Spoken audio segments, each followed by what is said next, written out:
I wanted to talk about another game, Shadows Awakening. Now, Shadows Awakening is not the only Shadows game, there's also Shadows Heretic Kingdoms, which seems to be the main line, but it has some troubled productions. I saw something about a lawsuit in the comments, so there won't be many more chapters of the main game. And this is kind of some spin-off, sequel, prequel, I don't really know. The original game also has the redhead I've taken as my first main character, besides the demon. But I'm getting ahead of myself, let's look into the game. The game is often said to be a Diablo clone, but aside from having the character in the middle of the screen and looking a little similar and having to use skills and basic attacks to slay monsters, which do not respawn, unlike in Diablo. We can also use one of our 3 skills that are available at a time, because, well, it will have in no way anything to do with a game controller having a limited amount of buttons, huh? So, what we are doing here is a little more complicated than the standard Diablo, or, well, complicated might not be the really best word for this. We can switch through our characters. We have 3 regular characters who are in the real world, and there is this demon who is in some kind of weird netherworld. And that's mainly the gimmick of this game. You can switch through your characters, and you have 2 worlds which sometimes have different kind of obstacles. Well, that is something totally new, isn't it? Now, most games I know of that switch through characters like this, having another one taking the front, they have the other characters running around and still be there. So I'm pretty sure there are games where this isn't happening, but I checked, I have Zudeki not installed at the moment, that has a similar concept where your fellow characters are with you, but you can still switch through the characters and have different attack types and skills ready, so it's not too hard to get through every enemy type that is there, and has different resistances to different attack types. That means you can slash through the one half and then change to the guy or girl with the big hammer and clobber yourself into a better position. Now, having these different worlds, a shadow world and a real world or something like that, is nothing new. Many games have it, RPGs and even platformers, where you have to switch characters to get through obstacles. And if you want to get out of this, you need to be the right character in the right world. You also get different abilities with different characters in different worlds. So that is all not too much of a new thing. You just mix it together. Most of the time you are going to have to get through the game by running around and doing what you do in Diablo 2, kill stuff. Now, stuff is different, has different armor types or different resistances, so switching through your puppets, they are called, is highly recommended, but most of the time it's not really needed. Gameplay is really easy, and even though this is just normal difficulty, I don't think most of the time I would have had trouble to get past my opposition, since, well, if you are low on health, mana or anything, you just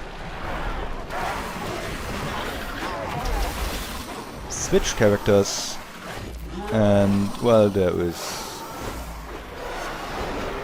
there is nothing more to say about this. There are three main character types. There's the melee person, that would be her. You can have more than these three. You have a variety of people, but you can only equip 3 at a time. So there's that. But other than that, you're not limited. You're getting mana back from every kill, so that is fine too. And then you can skill your characters with the usual stats and try to get your skills up to level 3, which is the end of it. Yeah, and that's all to it. Switching through the different worlds will have you go in the demon world, and well, at times there are no obstacles in the demon world, so you have to use the demon. Or there's a magic bridge in the demon world that doesn't exist in the normal world, but that's how far this gimmick goes.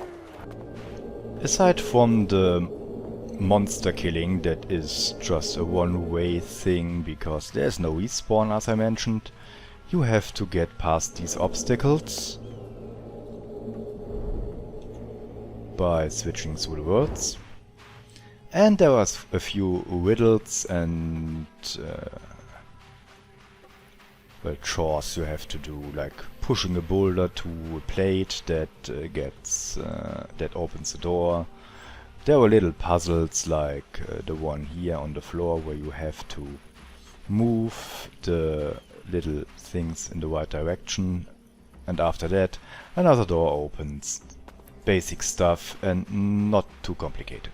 This specific riddle made you turn on and off the white candles so the little platform would go up, and the riddle is explained in the nearby room that is only available if you use the Shadow World. So that's basically how this game works. Do we have good reason to return here? I lack the patience for this backtracking. The game is very self-aware of its main flaw. A lot of backtracking to get your quests done. So you have to get back to these empty spaces and go to a specific room to finish something you started. That really makes it a bit of a chore and doesn't help the game at all.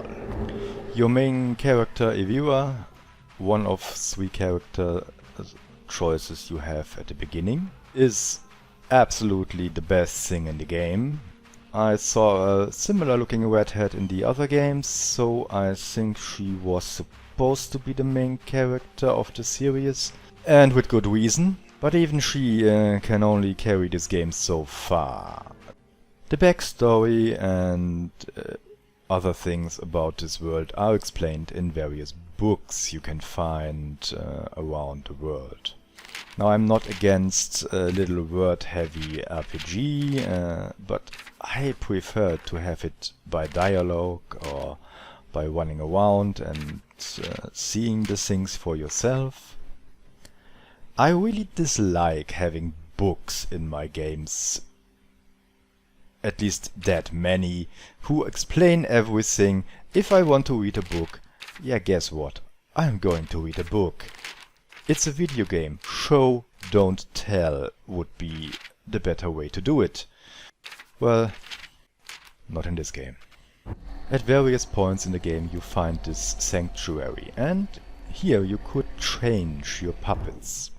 Now, you won't get every puppet available in the game, because you have to choose. Most likely you're not even able to get that you just chose something, because you just stumble upon it. But the first choose is get the mage, get the hunter, the guy with the bow, or get the melee guy who probably has a shield and a sword, or maybe a big two-hand weapon, I don't really know. I took the mage, which I thought was the more interesting character. No, not because she looked more appealing. But it was also the right choice, because you don't get a mage that much. You get a hunter very fast after this, and at the end of chapter 1 you get this bulky, tanky guy, who you will not use all that often, because at the beginning of chapter 2 you get him, and well, he is the better melee guy, and gets replaced with her at some other point. So the next mage will be at the end of chapter 2, and only if you find him.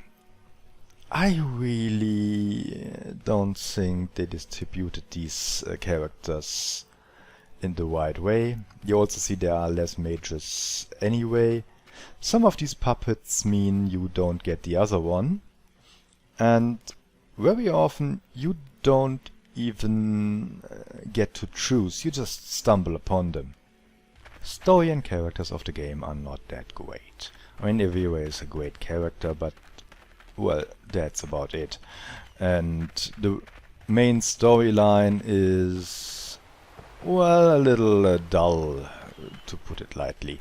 I really don't know why they didn't respawn the areas.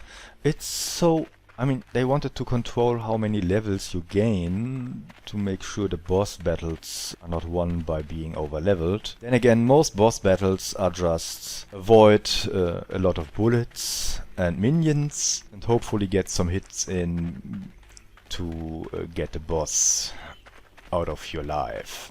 So in conclusion, I think it's a nice little game that is really self-aware about its shortcomings. But it's probably a little overpriced with $30. I'm not really inspired to play it again with one of the other main puppets. Well, and the game said best why. I lack the patience for this backtracking.